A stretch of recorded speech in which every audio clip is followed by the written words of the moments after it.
It's your boy ConsoViz34, and today I am going to be talking about a conversation, a debate that always finds its way on many different fan pages, forums, and different parts of the internet where Dave Matthews Band fans converse.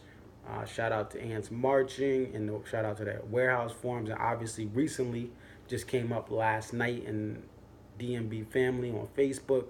So it's the debate between who would you rather have if you could choose one or the other with the full band, Tim Reynolds, acoustic and electric guitar, or Butch Taylor on the keys. So let's start off with my analysis and my opinions on Tim Reynolds as he is a current member of the DMB 3.0 a live experience. Started off with the band guesting in the mid 90s and then was on some of the albums uh, doing fills like in Crash and Before These Crowded Streets. And then he also toured with Dave Matthews on it. With they were a duo, Dave and Tim, currently on tour playing tonight in Michigan. So he started off real subtle, but now he's allowed to expand and be a lot more present in the live shows, and then also the studio albums. Now he is really a regular member now, at this point. So the pros of watching him in this 3.0 variety are really about his soloing and his energy he brings to the jam. So first, with the soloing, I love his solos after the lyrics are done and the main part of the song that you hear on the studio recordings kind of is over when you go to a live show. Sugar Will last year was a treat for the 25th anniversary. His solo, I was at the Mansfield show in Mansfield, Mass. Amazing. Seeing him solo many times on Two Step, his 41 solo. You could go on and on about the things he does when he has that time to shine, and how amazing his Halloween, the energy he brings to Halloween the whole time, and at the end doing really cool things. That is what Tim does best, and that's what takes the energy, in my opinion. It's not everyone, because many DMB fans are used to the acoustic beginnings of the band, with a little bit of horn and violin. But for me, someone who behind me there, Allman Brothers Band poster from the last run at the Beacon, and I love the different iterations of the Grateful Dead, Humphreys McGee. So I'm all about the electric guitar. That's why I love the solos and the different things that Tim brings from a jam perspective. Other thing as well is he brings a nice touch to songs in the studio where he was present. I like Crush, where you need an electric guitar to really feel the full experience of the song. Crush, you have, I saw Spoon in 2013, and having Tim there with that electric guitar in Hartford, night 2 in 2013, back when we used to get 2 shows in Hartford, got none for this Dave and Tim tour or whatever. It's all good. But seeing Spoon with Tim, amazing. And it's songs like that, and that it's nice to hear that electric guitar just like in the studio recordings, where if Tim wasn't there, although the late 90s and 2000s were the best time to see Dave, even though I was too young and had no money, but without Tim, but to hear certain songs that Tim was on now in 20, well, obviously back in 2016 and hopefully in 2018 that had electric guitar stuff, it was awesome to experience that, to get the full effect of the band.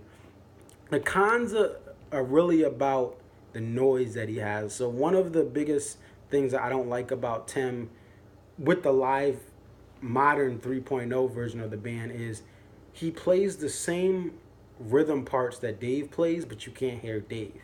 This did not happen back in the 90s, where Tim was a lot more subtle and a lot more turned down, and listen to Live and Red Rocks. But when you hear Warehouse in 2016 with the full band, he's playing the same thing Dave is, and you can't even hear Dave. When you hear other songs as well where Tim is just turned up way too much, and I just want to hear the acoustic feel of it. Um, One of the songs I'm mixed about is actually The Stone. I've only seen it once live, but I've heard many of the modern, Big Whiskey era and on versions of The Stone when they decide to play it. And I love the energy when I went to my first show in 2012 and heard The Stone. I love hearing the eeriness of the electric guitar, but at parts of it, especially at the beginning, playing the main riff Dave plays, he kind of overpowers Dave. But other parts when he's doing other fills and stuff, it's awesome. So that's almost like the battleground of the love and hate of Tim that I have personally, although he's a talented musician and anytime he's at a show, it's a treat. So again, the pros really the times that he shines by himself. The cons are when he plays over Dave, like I said, with playing the same riff. And the other part of it too is uh, he's just again when he plays those same riffs that Dave plays. Dave has a guitar that's not as loud as previous generations of DMB or previous formations of it. But his new guitars now, the Rock Bridges have the best sound I've heard personally from Dave. But it's just when you have the electric guitar, that the Rock Bridges aren't going to be able to play over it. So it is what it is with Tim. Now, as far as Butch, I just have to give a caveat. I've never seen Butch live. I didn't have money until 2012 when I got a real job, and that's when I started going to live shows. I always loved the band from the 2000s, this when I was in middle school, but I never saw Butch. So just want to put that out there to take into consideration with my opinions. But the things I like from the live recordings from the eras where Butch played is his subtle fills. Songs like 41, having that nice piano jazz feel subtly with Dave's parts are amazing, especially during the verses. And other songs like the beginning of Two Step and many other songs I can go days and days about. It's nice to have the subtleness of him on that. And even songs like Crush, if I was to remove Tim from the electric guitar part and say he can't show up today, having that piano, man, it sets up that nice feel, having those, again, the subtleness of it. So that's what I like about Butch when he's subtle and adds just that little bit. It means a lot to the full sound of the band. The thing I don't like about Butch is when he solos. Two Step, Central Park, case in point. And again, mind you, I come from a Baptist background where gospel music was every Sunday, listening to it at church. So my life has been all about listening to the keys every Sunday morning. But I don't like soloing on the piano. I'd rather have Butch just play his fills and then let other people solo. Maybe he gets a little quick, couple bars to play. But when he's extended on stuff like the Two Steps, Central Park, bro, I'm ready to just like hit the skip button. It's to me, it's too boring, and it's not something like my boy Billy here or Elton John where they're the keys is the main part of it. It's just a different style where to me Butch doesn't fit well soloing. The other thing is at times he just doesn't have that X factor that Tim has. When Tim hits that electric guitar, everyone's been tailgating all day and had a couple drinks in them. Maybe some people are smoking something allegedly. It's that electric guitar to me, and again, I'm an electric guitar guy. Again, all my brothers, shout out to them. But to me, there's just something about electric guitar that the piano can never have in a live show, especially a live amphitheater show. If I'm chilling at a nice indoor kind of theater and it's a jazz night, or if I'm at a jazz fest, the piano's awesome. But when it's a live 30,000 people, 35,000 out in Hartford, you guys know how it is if you've been to Hartford. When it's a big crowd, there's a lot of energy, that electric guitar just brings it to the next level. Who would I pick? One or the other? Obviously, I'm going to say Tim Reynolds. That's my opinion. Just because I would rather have his soloing even if, okay, yep, we can't hear Dave during Warehouse. Where's Dave? Where's the sound? And obviously, like I wish he would turn it down, but he's gotten better. Tim's come a long way in this kind of 3.0 era as far as turning down and having a more chorus type sound to his guitar. Like Black and Bluebird is a perfect example where he's just playing more of a chorus kind of effect than having the whole distortion and loud,